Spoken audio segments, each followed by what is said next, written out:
Hi guys, welcome back to my channel. My name's Jess if you don't know me. If you do know me, welcome back and welcome to Vlogmas Day 90!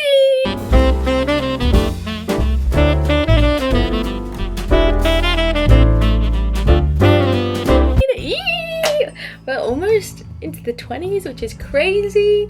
Anyways, today's episode of Vlogmas is just going to be a little sit down video. We're going to talk everything booked. So I have been on like this reading craze this year. So last year I read a whopping one singular book. Yep, you heard that right. You heard that here right, folks. One book, one whole book. Yep.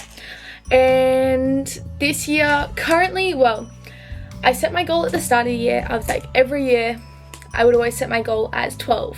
So just like a book a month, which is a pretty, I'd never met it. I have never met that goal. The year before last I got, I think, 8. And then obviously 1 last year, my bad. And then, so I set 12 again this year. And then I reached 12, I think, by March. And I was like, right, no worries. I think it was either by March or like by February. And I was like, okay, so we're gonna do way more than this. And so I was like, okay, let's make a big goal. Let's push ourselves. And I was like, 52. We'll go for 52, a book a week. Yeah, I hit 52 like in like, I think it was like September, or yeah, it might have been September or October. So I've now recently changed my goal up to 75. I'm currently sitting at 71 books for the year. I've got 4 books to read to reach my new goal. I thought I would give you guys like an end of year update on the books that I read, what I thought. I'm not taking you through all of the books, God, that would take so long. But like, I'm gonna start it off. The first category that we're talking about are like best and worst. So let's go through the best books. So obviously, who knows, in the next 2 weeks that I have left of the year, there could be a better book, but I doubt it. I really doubt it. My top book of the year, Not Quite Dead Yet by Holly Jackson. Oh my God, this book was so good. I will recommend this book to everyone till the day I die. Jesus Christ, it took me through all of the motions. I was hooked. I bawled my eyes out.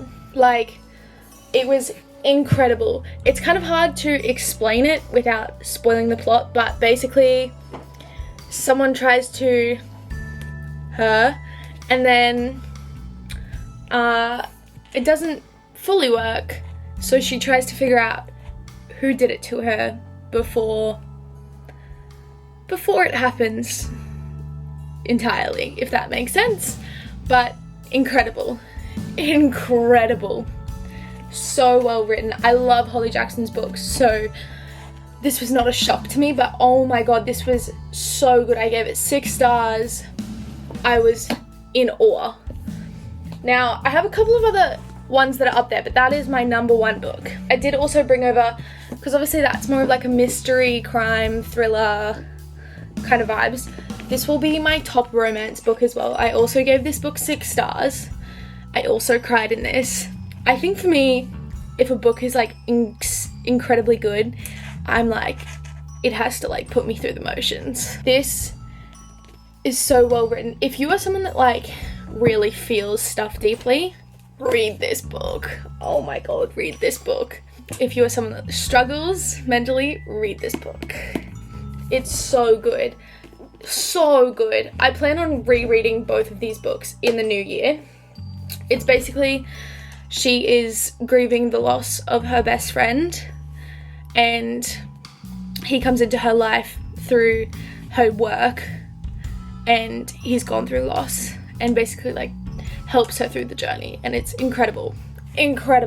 Up there as well, this would probably be up there with them, is The Conditions of Will by Jess Hastings. And shockingly to me, but it just like it was, I can't even explain it, but it went so deep into things, and I thought that was so well done, in my opinion. Like it really touched on like subjects that not a lot of people touch on. Ending was kind of like, it just like, I don't know, I also like I loved Normal People, and I read that this year as well, but it's like, I love a book that seems realistic. Like, this was like a real situation, like it felt real.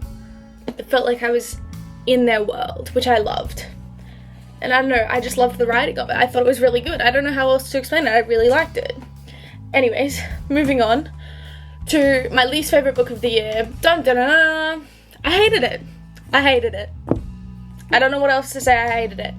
Why would you write such an insufferable character and expect me to enjoy the book? What do you mean? What do you mean I'm supposed to sit there and enjoy reading about a character that's so unbelievably annoying? Oh my goodness. So annoying. That was a hard read. That was a hard read. That was a painful read. And then it was like, not even a like, to me at the end. Like, it was kind of predictable. I don't know, it was not good. It was just like, and it was not even like, it wasn't like an easy read because it was a hard read because it was so painful to read. I don't understand the Freida McFadden hype, mainly because this is the only book I've read by her, and I don't know if there's another book that I should read by her that will maybe make me like her better, but I really did not like this. The other one that I read was on my Kindle. I'll pop it up on the screen. I can't even remember the name of it, but I just finished it. And it was also terrible, I'll be honest, but terrible in a different reason. It was just boring. Like, there was so many different, they kept going on these side quests that were unnecessary. Like, why were we just like gallivanting around town? Like, this was not necessary to put in the book. Why were there so many side characters? And then, again, I predicted the ending, but like not in a good, easy, fun way. Like, it was just like, oh, he obviously did it. And it was like, okay, period. Like, it was just like, I was so bored. Anyways, that's that. That's my best and worst of the year. Moving on to my hot takes. I have a list of 10 book hot takes for you that will round me out for the second category of this video. I'm only doing 2 categories for this video. I do have them written on a list on my laptop, which I will be looking at. My first one is, I think you like a book more if it's centered around an event going on in your life. So if you're going through something in the moment, like in that moment in your life, and you read a book based on that, you're going to enjoy it more because you're understanding their emotions more and you're going through those emotions with them, if that makes sense. So I think you understand it more, but it also makes you connect with those characters more, which makes you like the book more, in my opinion. And I think that's why people like certain books at certain times. If you've just fallen in love with some guy, if you read a book and the character sounds exactly like that guy, you're gonna like that book a whole lot more in that moment because you're like, oh my god, it's him. But also if like you have just broken up with someone and then you're reading a romance book, you're not really gonna like it that much because you're like heartbroken, if that makes sense. Second one, I know hate's a strong word, but I'm gonna use hate a couple of times in these hot takes. I hate fantasy and I hate dark romance, and you will not catch me dead reading either. The closest thing to fantasy I will read is like magic realism, like where it's just like a touch of magic in there, but there's no dragons, werewolves. Don't get me wrong, like I loved Harry Potter. I've never read the books, sorry, and I don't think I ever will. It's not for me. I don't love the world building as well. Like, I hate having to like read the world building. Also, it makes a book so long because you have to read the world building, and that just like makes it so much harder. It's just not for me, and I'm not here to yuck your yum, and I appreciate that you guys like it and that like you enjoy it, and I love that for you, but I will not be reading it myself. Number 3 is, I will always lend my books out to people. My love language is gift giving, but also like I love talking about books. So if you want to read one of my books, oh my god, yes. Oh my god, yes. Please read my books because I want to talk to you about them. But also like, I love books and I want everyone else to love books. So please read my books because I know my books are good. I know I have good books. So you should read my books because I know they're good books. and like I know that they'll get you into reading if you're wanting to get into reading. Like, oh, I will always lend you a book, and I don't care if, like, honestly, I've lent people books and I've never gotten them back, and like I'm a little upset about that, but like it's okay. I would like them back, that's the point of lending them, but like I don't care if it takes months to get them back. It doesn't bother me. Like, have it for as long as you need it. Number 4, I don't care about the state of my books. Now I do have some examples for you. Here is one example. Yep, yeah, look, I did have a little cry about this, but that was just because I thought it was going to be unreadable. I did finish it. I was partway through reading it when this happened to it. Obviously my dog ate it. She was just a puppy at the time, so I can't blame her. She had a good old munch on it. She said nom nom nom nom nom. It still lives on my bookshelf like this. She sits on my bookshelf sitting like that. Also, my Conditions of Will has a large amount of food juice. I think it was birria juice that got spilt on it. It's not like in the book, but it got spilt on the top of it and it stained it. But I couldn't care less because they're literally a book, and as long as the words are on there, it's still a book. Number 5, I have no preference between a paperback and a hardcover. I could not care less. I will read both. It does not bother me. Obviously, hardcovers are heavy, but that also like does not bother me. I do not care. I like hardcovers actually. They're fun, they're durable. You know, this might not actually happen to a hardcover, so if you've got puppies, maybe invest in some hardcovers. Oh, number 6, I am a smut hater. I'm a smut hater. I will skip it every single time. I will not read it ever. I think it's just not for me. It doesn't bring me joy.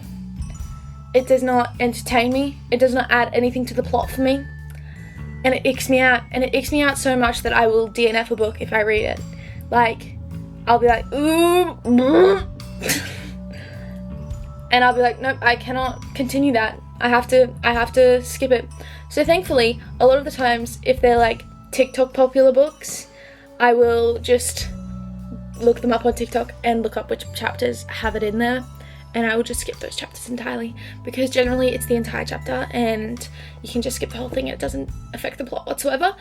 But that gets me to why I love my 2 favorite authors, which are Lynn Pater and Sarah Adams in romance. They're my 2 romance authors that are my favorites, and both of them, well, Lynn Pater does a lot of YA. She does a couple of like adult books, like young adult, but like adult books, but they're not like smut heavy kind of thing. And then Sarah Adams, smut free.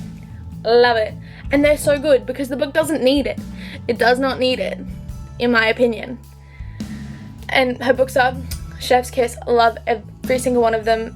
I've never rated them lower than a 4 stars for both Lynn Pater and Sarah Adams. So 10 out of 10. Number 7, a book is a book, whether it's a 700 page or a 1200 page book, or it's a novella. As long as it's got a beginning, middle, and end, it's a book. It's a story. It's telling a story. It's a book. If you read it and you got told the story and you understood the story and you got told the journey, you got told the story. Therefore, a book. You read a book. Number 8, you just have to get through the first 200 pages, or you have to get through the first 2 books in the series, and then it's really good. I'm not reading it. I'm not. That doesn't sound good. Also, you have to get through the first 200 pages? No. That's not a good book then. That's a bad book. You have to get through the first 2 books, and then it gets good, then the series gets good? The first 2 books aren't good then. Then it's not a good series. It's not good. They're not worth my read. They're not worth my time. I'm not reading them. Period, point blank. Number 9, I feel guilty if a book is bad to give them a 1 star.